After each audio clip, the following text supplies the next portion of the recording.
Praise the lord. మన ప్రభువైన యేసుక్రీస్తు నామములో మీకు అందరికీ వందనాలు, శుభాలు. ఈ దిన దేవుని వాగ్దానము యెషయా గ్రంథం 44వ అధ్యాయము 26వ వచనం. పాడైన స్థలములను బాగు చేయువాడను నేనే. దేవుని బిడ్డలారా, దేవుని వాగ్దానం తెలియజేయబడుతుంది. పాడైపోయిన ప్రతి స్థలమును దేవుడు బాగు చేయవాడై ఉన్నాడంట. అదే రీతిగా దేవుని వాక్యం మరొక మాట తెలియజేస్తుంది, గుండె చెదిరిన వారిని బాగు చేయవాడును నేనే అని.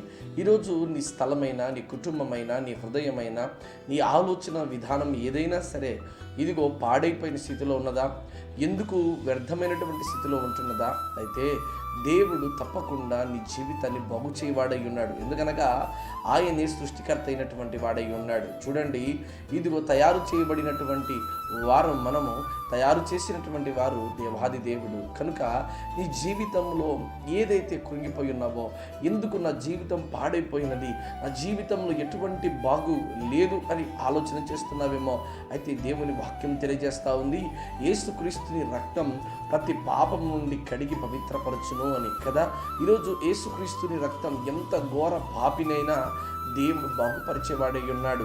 ఈరోజు దేవాది దేవుడు నీ జీవితంలో ఘనమైన కార్యములు చేయడానికి ఇష్టపడుతున్నాడు. ప్రియమైన బిడ్డలారా, ఎంతకాలం అని ప్రభు సన్నిధిని విడిచిపెడతావు?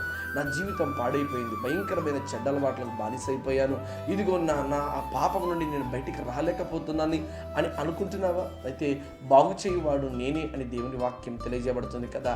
ఇదిగో ప్రభు దగ్గరికి రాగలుగుతావా? ఒకసారి యేసుక్రీస్తు ప్రభువారు ఒకానొక దినమున నడుచుకుంటూ వెళ్తా ఉన్నారు.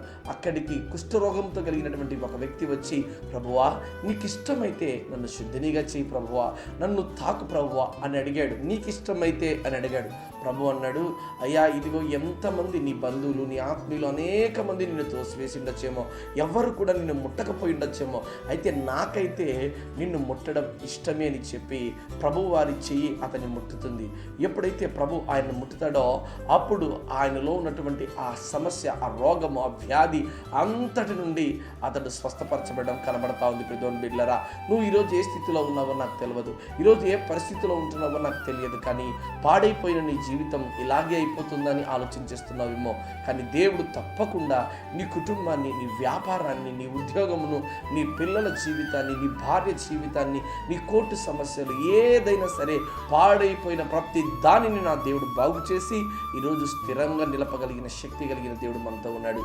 అటు వాగ్దానం, అటు దీవెన ఈరోజు దేవునికి దయచేయనుగాక. ఆమేన్.